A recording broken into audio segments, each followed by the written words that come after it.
All right, Nick, let's talk about the Pittsburgh Steelers. A lot of news about the Pittsburgh Steelers involving the quarterback position. Everyone wondering what's going on there. But lately, there's been some more news regarding a star player on the Pittsburgh Steelers coming into, a contract negotiating season. I think there's a really interesting update on this one. But before we dive into that, I'm Andrew, that's Nick, and this is Saturday Morning Inspection.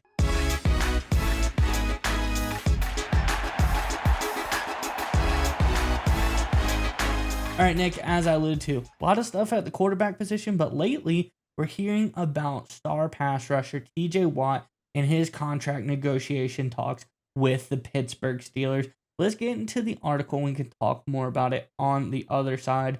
This is from Athlon Sports, and again, this was regarding Ian Rappaport being asked about the contract situation with TJ Watt. He says, NFL reporter Ian Rappaport surmised as much Thursday morning show of Good Morning Football. Says when a player makes a cryptic social media post, it's almost never nothing, Rappaport said. So let's assume for sake of argument, for the sake of me actually having a reason to talk about this, it is something. Generally, when a player makes a social media post that forces us to talk about it on TV like we're doing right now, it's because contract negotiations are not going as well as anybody had hoped. And I think we can safely say that the contract negotiations between TJ Watt and the Steelers are not off to a rip-roaring start. Doesn't mean they won't get there. They have gotten there before. He's a great player who deserves any penny. And I do agree with that, and I think that's, an interesting way to go about it. But I take a different approach at looking at this than Rappaport does here. I think this is a smart move by the Steelers. It sounds like the Steelers, just like how they negotiate with Aaron Rodgers, hardball. They're not going to give up too much. They have a specific number in mind. They know what value he brings to the team, and they're saying, hey, this is the number. We're not moving from it. And it's caused Rodgers, he's dancing around. I don't know what's going to happen with this situation, but it sounds like something similar with TJ Watt. Now I will say this. I know TJ Watt, Steelers legend, Hall of Famer, a fantastic player for this team, and I think he'll get a lot of money. So I'm not saying by any means that TJ Watt is bad and doesn't deserve to get paid. I'm saying the amount that he gets paid, it's a smart idea for the Steelers to negotiate with him a little bit and get the best price possible. Because if you look at what we're talking about, that TJ Watt, he's asking for about $40 million a year, are the reports that are coming out. That's similar to the Myles Garretts of the world and the Micah Parsons of the world out there. And you look at what the something compared to these guys is, first off, let's talk about games missed in the last 3 years by these star pass rushers. If you see the graph, the chart I brought up on the screen here, on the left side is TJ Watt, middle is Myles Garrett, and right in the green is Micah Parsons. TJ Watt's missed 7 games, in the last 3 years, 10 games over his whole career. Myles Garrett has only missed 2, and Micah Parsons has only missed 4, and it's kind of been here or there as well. So I think this is a very, telling thing here, because the first part is injury concerns with Watt. Been something throughout his career. It's bounced around, reared its head a few times, but injury concerns for TJ Watt is a big consideration here. He's getting older. He's 30 years old now, getting on the wrong side of 30. It's not time to reset the market. I think now is more of a time to take a good amount of money, but a more team-friendly deal. You don't have to reset the market. Be that top 5 guy. Be a top, 7 guy. Give the Steelers a little bit, because they're not one TJ Watt away from going to win any games here. They really have a lot of things they got to change and work towards going forward. And then the second thing I have is when you look at TJ Watt versus these other guys, the last 3 years, this is their overall PFF grades average over the last 3 years. TJ Watt is a little bit lower than these guys. You got Watt about around 88.5. You've got Myles Garrett as 92.9 overall grade the last few years. And then you got Micah Parsons, who's just at 91.5 overall the last 3 years. So those guys are still at the most elite level of play. Watt has dipped a little bit, most notably because of that 2022 season, again, due to the injuries that were popping up. But I think overall here, this smart move by the Steelers to negotiate with Watt. Obviously, you're going to pay him something, but it is going to hurt the team a lot if they reset the market and give TJ Watt $1 bajillion, because as we all know, the Steelers haven't been there yet. They're not making deep playoff runs. They don't have a quarterback lockdown for the future. They've got some good stars on this team, but to go and give someone a ton of money who's been on the team, for a long time now, and quite frankly, hasn't helped them win any Super Bowls or make any deep Super Bowl runs. Is this a guy to pay? Is there more money? Do you need to focus on the offensive line? Do you need to get a better quarterback? Are there some other key players on this team? Do you need to shore up linebacker position? There's other holes on this team. I think TJ Watt will eventually understand that, and I think the Steelers trying to negotiate him down is a really smart move here. I know it's very controversial, so Steelers fans, I want to hear from you in the comment section below. What do you think? Do you think, all right, just break him off, pay TJ Watt whatever he wants? Or do you think it's a good move by the Steelers to say, hey, we're going to take care of you, but it's not going to be necessarily a record-setting thing. Or like it already sounds like the contract negotiations. TJ Watt a little bit frustrated with how it's going so far. Do you like it or do you hate it? Let us know in the comment section below. But nonetheless, Nick, what do you think about this latest out of Pittsburgh? So I really like it from Omar Khan and the Steelers leadership. See, TJ Watt's a great player. No one is denying that. But let's be totally honest here. The guy's never won a playoff game. Now, that's not obviously exclusively, not even close, his fault.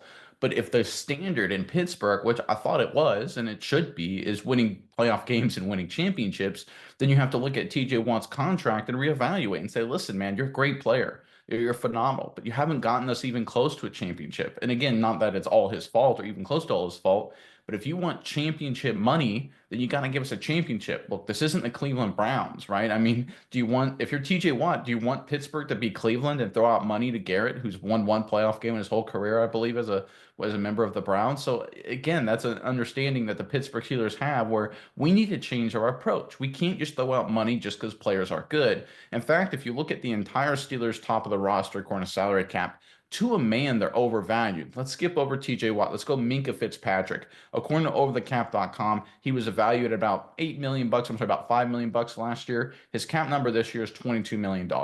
Alex Highsmith is valued about 8 million bucks last year. Cap hit 18 million. Patrick Queen, there's about a 10 million overvalued there. Pat Fryermuth is about 4 million overvalued there. In fact, if you look at their entire top bucket of guys, the only guy who's actually playing up to his contract value is Cameron Hayward. No surprise there. He's been just a steady, reliable, phenomenal, underrated player for a long time. But the reality is the mode of operation in Pittsburgh going back about a decade has been, hey, you're a decent player, free agent or homegrown. We're going to overpay. And that's just not how you win, guys. And I think everyone innately understands that. But the Steelers have been slow to changing their ways. I think that's what we're seeing from Omar Khan this offseason. He's not giving Aaron Rodgers what he wants. He's like, Aaron Rodgers wants a huge amount of money. That's been reported by Diane Rossini and a lot of other people we talked about in our last video. The Steelers are like, no thanks, man. We'll pay you what you're worth. We're not going to pay more, right? Reportedly, Russell Wilson and Fields wanted more money. And the Steelers are like, nope, we're going to give you what you're worth, not a penny more. And now we're seeing that same approach with TJ Watt. This is the way. This is how you go back to winning championships. You don't overpay for players, especially if they haven't delivered you the rings. It's one of these big I get really frustrated about this with a lot of teams. A guy has a great season, is a great player, and is a great player for many years. But if you don't win championships, you haven't earned, in my opinion, to be the top of the list, right? Patrick Mahomes is worth the money. Matthew Stafford is worth the money. Why? Because they won championships. I don't care how good they are during the regular season. If you want to be the top of your position group, win a title or at least win multiple playoff games. TJ Watt, again, not all his fault by any means, but he hasn't done it yet. And the Pittsburgh Steelers are taking the smart approach and being hard negotiators with them. And by the way, hard negotiators, tough negotiators, brutal GMs win titles. Howie Roseman in Philadelphia, brutal GM. He'll trade players in a heartbeat, right? Carson Wentz was a franchise quarterback. See you later, pal, right? Doug Peterson won us a Super Bowl. You're gone after a bad year we don't like in 2020. Brutal, tough, hard negotiating general managers win titles. Bill Belichick with the New England Patriots, probably the most prominent example in recent NFL history. Hey, man, yeah, you look like you're maybe getting close to declining. You're gone. We'll trade you for a fourth round pick. That is the way. That is how you win championships. That's how you make deep playoff pushes. You don't do it by overpaying. And again, I'm going to just hammer this home once again. The Steelers have made a terrible mistake where they've overpaid these veterans. Minka, Highsmith, Queen, Freiermuth, all overpaid, and that means you don't have the depth. That means you don't have the dollars to backfill. That means you have to have these veterans be healthy every single game. And as you noted, TJ Watt on the wrong side of 30, getting a little banged up. Same thing with a lot of these other guys. The margin for error for Pittsburgh gets so small. They absolutely had to change their ways. I love the way they handled the Russell Wilson, Justin Fields situation. I absolutely love the way they're not just throwing money at Rodgers. I thought that would have been a huge mistake, giving Aaron Rodgers everything. And now I think the fact that they're taking that same brutal, hardcore negotiating approach with one of their own, to me, this is the biggest indicator yet that things may finally be changing in Pittsburgh. A lot of other things have to be solved, undeniably so. But I think changing the culture of how they manage this team and how they dole out dollars was absolutely critical to remedy this offseason. And their approach with all these players, and especially TJ Watt, has been the right move to make. Yeah, Nick. And one thing, what you say, like sparked in my memory, something I think is important is this equivalent of going back to the way and being the Pittsburgh Steelers team that would pay TJ Watt record setting money, like reset the market, $40+ million a year, is the same team that would keep Matt Canada for 2 years longer than they needed to. Like that, those are the moves that the old bad Pittsburgh Steelers teams would make. We're starting to see change. We're starting to see some good stuff going on in Pittsburgh. We don't want to backpedal. We saw it with Najee Harris. They were shrewd negotiators with him, said, hey, you got to do a little bit more than what you're doing. We're not going to pick up your 5th-year option. All right. You have about the similar season. We think you're a decent player, but we're not going to pay you that much. Hit the market, go see what you get. And that's what happens there. So I think this is the Pittsburgh Steelers, new Pittsburgh Steelers. If you want to pay TJ Watt whatever he wants and reset the market, then you're the kind of person that also thinks it's okay to keep Matt Canada for a couple years past this prime. I don't think he ever had a prime, so past the years that they should have let him go. That's the Pittsburgh Steelers team we don't want. This is the Pittsburgh Steelers team we do want. Unfortunately, TJ Watt is the guy, the most notable one, the one that people have pause with, but it shows they're not playing favorites with anybody. They're really making shrewd business negotiations now. They're doing a lot of good things. TJ Watt will get paid. He will be a Pittsburgh Steeler going forward. The amount that he gets paid, I think his family, if he gets paid $37 million a year, which probably is a little bit less than what he will get, but the point is his family's going to survive. I think they're going to eat just fine. So we're talking about multimillionaires here. TJ Watt could be okay taking a little bit less money, and the stats and everything, injuries, PFF grades overall kind of, show, hey, we don't have to record set, the market with this guy. Let's keep going in this smart direction we've been going.